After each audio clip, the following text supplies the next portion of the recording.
So good morning, everybody in Lagos. I thought it pertinent to make this video this morning so that many Lagosians can understand the level of insecurity in Lagos State and the inability of the security apparatus in Lagos to contain the violence, because it is clear that the security in Lagos State do not have the monopoly in violence in Lagos State. And I think every Lagosian should take this very, very seriously.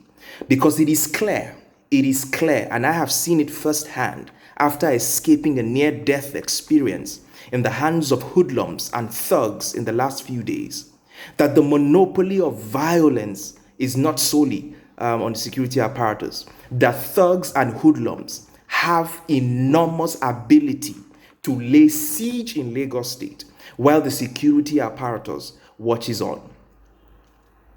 So it is time for Lagosians to begin to hold their representatives accountable, because Katsina, Zamfara, and states in the north did not end up like this in one day. It is funny that there was a time in our country that Katsina State was one of the most peaceful states in northern Nigeria. I should know because I spent over 2 decades living in the north. And suddenly it's become a theater of banditry. It happened because consistently non-state actors were emboldened to continue to lay siege and terror on innocent citizens over the years without the state security apparatus responding in good measure. That is exactly what we have seen in Lagos in the last few days. As I speak to you, doctors are unable to even access the hospital because hoodlums are turning them back. In fact, I even saw a video yesterday. After the curfew was lifted, people could not drive through Adeniji and Obalende because hoodlums have blocked the roads and brazenly collecting monies from people before they could pass.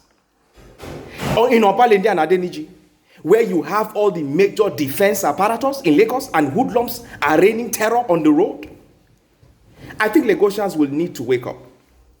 Lagosians will need to wake up and begin to demand more from the people that they elect. In fact, in 2017, the NBS has a report on crime statistics in Nigeria, and I think you should go and look it out. Lagos alone had 39% of all the crimes committed in Nigeria. 39%. 2017 crime report, NBS. The second state with the highest amount of crime was Aba, that committed 9% of the entire crime. Look at the distance, 38% to 9%. Lagos has been crime reading for a long time, but the dimension that we have seen in the last few days is shocking and it's scary. And it looks clearly to me that the state is incapable of handling or dealing with that violence. Come on, you need to go and watch the video of Moturayo, the presenter of Your View in TVC, when they laid siege on TVC, and for hours upon hours, there was zero police presence.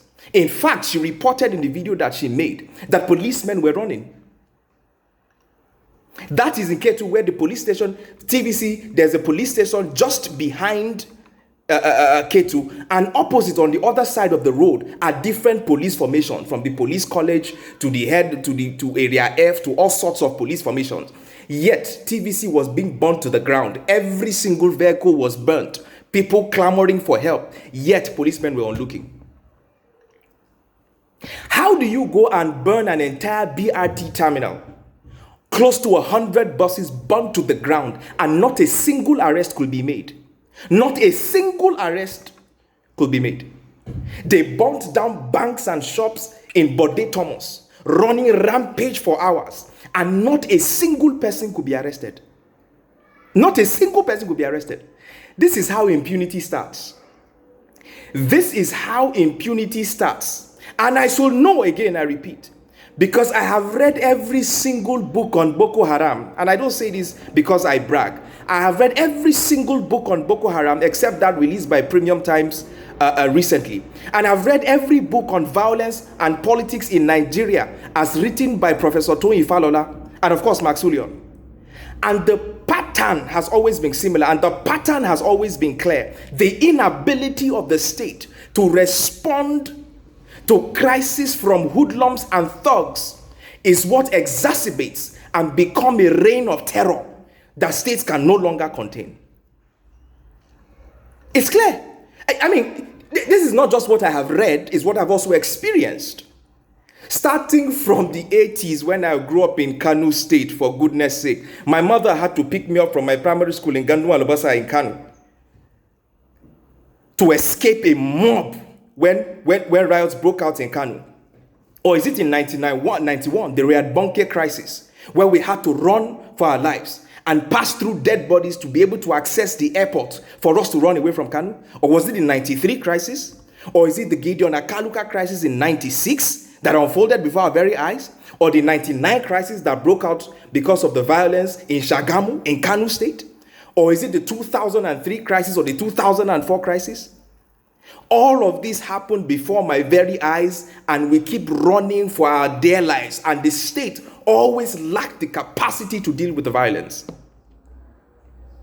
Again, I should know, because I was serving in Yobe in 2008, between 2000 and 2009, when the first sets of the then militant group were shot down by bikemen in Yobe State. I think they were going from Meduguri to Azare for one of their meetings, and they were shot down by policemen for violating a rule where more than one person was not supposed to climb a bike.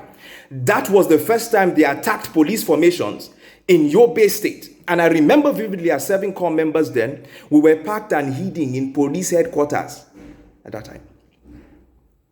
I was in Kano January 20th, 2012, when Boko Haram attacked almost every police formation in Kano State. It was a black day in Kano. Again, the security apparatus could not respond to the violence. We are here. We are at that point in Lagos State now. Because as I speak to you, I just got off the phone with an in-law of mine who is a gynecologist, who's been unable to go to the hospital. He has patients waiting for him. And in the last 2-3 days, hoodlums have been turning him back. Even at the height of the ISIS crisis in Fallujah, doctors had access to patients. What is Lagos becoming overnight? Security apparatus have no ability to respond to the violence. Subhanallah. I think it's important to begin to hold our elected people in Lagos very, very accountable, because our lives depend on this. Our lives depend on this.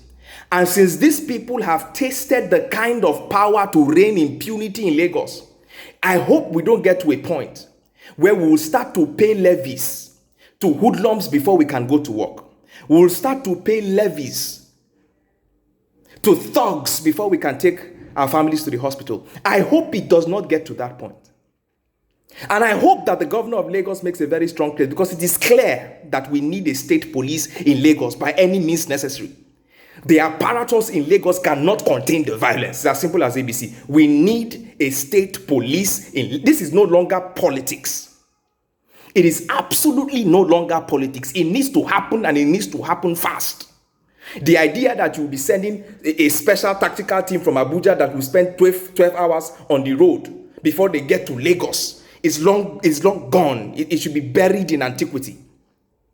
Lagos needs its own state security advisor. It needs its own state security council. It needs the ability to be able to coordinate security activities in its own state. And it needs its own police to enforce in Lagos State. Our lives depends on this, for goodness sake. And I will keep singing this every single day for those who do not know. This is how the North became a theater of banditry. It did not happen overnight. Non-state actors realized that the state could no longer contain the violence, and they ran rogue. Today, people are running away from Katsina, going to find refuge in Niger Republic.